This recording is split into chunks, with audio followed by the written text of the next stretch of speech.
2015 kum achun Beijing highway a traffic jam khan ana in hichi traffic jam achun 50 lane highway ho azong gari adim se ne anakitin hi chule 1980 kum achun France Auto Road highway a traffic jam khan ana kinin hichi achun kilometer zale som sagila ngalangam tha agari aki khamin traffic jam na sa dan chu Paris akona Lyon chan hi gari ki khamdim se dan injong ase uvin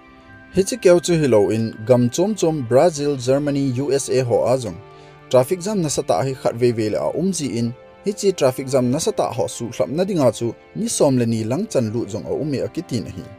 dunia isei dio hi leichunga thlai gari ho traffic jam a hi pon tuichunga thlai kong ho kum ge jen traffic jam a atan den thu ina sei dio a hi in hichi thil so hi Suez Canal a thil so a hi heading kha chu hichi Suez Canal hi Egypt le Israel ki ka a hi in Konglin ta cargo ship ho shipping and trading ading lampi poimo pen hi in 1869 masang Suez Canal ki se masang ahin Europe Asia ki zotmat na dinga jong hi African continent lang pe a aga velwa ni ngani gop lang asu lu jiwa Europe a hi lo le Asia thlungji a hi win Suez Canal ki sem jawa pa na hi Mediterranean Sea ko na Suez Canal a hin zo nuwa Red Sea hung po na chuban le Asia continent hung thlung thei ji a hi win Pungka somleni hambo azonwa ni khatna jong thlungtheina hi tan hi Suez Canal hin ki sem do he cargo ship hon apha chumpi hle aji chu lampi chombe hilowa African continent lang pe a anavel lai wa chu pirate ho hin analam tin jiwa kongsunga thilman tam sumle pai tam ta ho anala pi jiu kongsunga to ho jong chu hostess a anamanwa sumto aki hle jiu hi che pirate ho la chu Somalian pirate le South African pirate ki ti te ni amin che hle ovin hi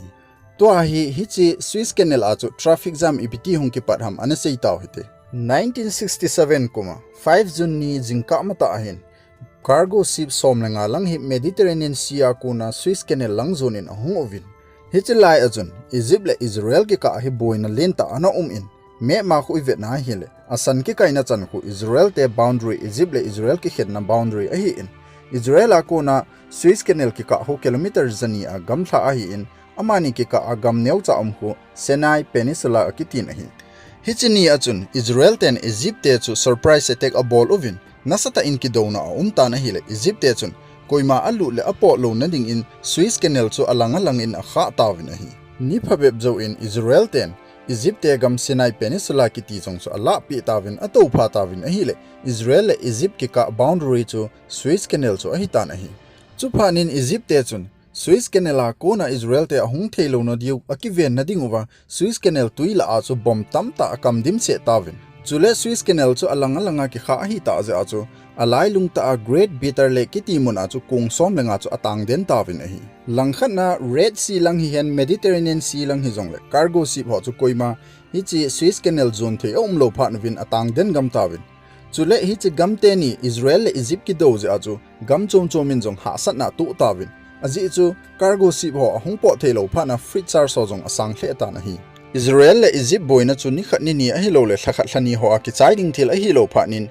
cargo ship ho chun masanga ana china jiu African continent lang in avel pan ki tawin a hi wang in kong som lenga ho chu Suez Canal a atang den ovin hi chi kong ho chu gam chom British German Sweden Poland France Bulgaria America ki ti gam ho kong jong apangin a hi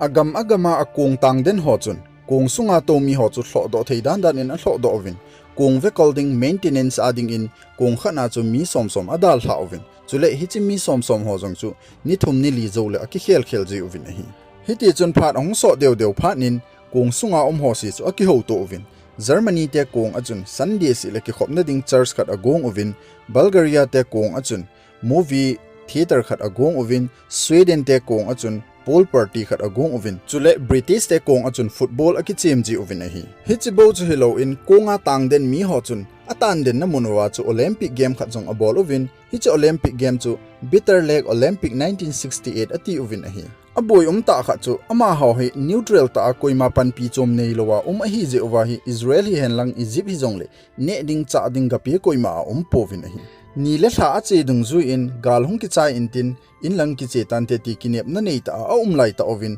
1973 ko machun Egypt te chu Israel te to pha na mun peninsula a chu alun ovin na sata akidona pan ki tan alangin akitong kha athi amang jong asang in ta na hi hicha akidona achun Israel te rocket khat hin kung som lenga tang den hol a chu kung khat USA te kung chu aga sep khan a hi le kung som le li bo a ta na hi Egypt le Israel ki do na jong kum gup lang a che ta na hi le wang phat ta in 1973 24 October ni achun Egypt le Israel ke ka ceasefire a phung do tawin alangin ase pai ho akinung ko pan tawin a hi ahi wang in hi Suez Canal a chu gala ki jang thil se tam ta chu le bom thang jong tam ta ki kam a hi je a chu kung som le li tang den ho cho po do thei di nai po vin a hi Egypt te chun hi Suez Canal su thing na chu kum ni lang asulut ki nu vin a hi le kung som le li tang den ho chu kum ge zo in 1975 June date 5 ni achun a po do thei be mo vin a hi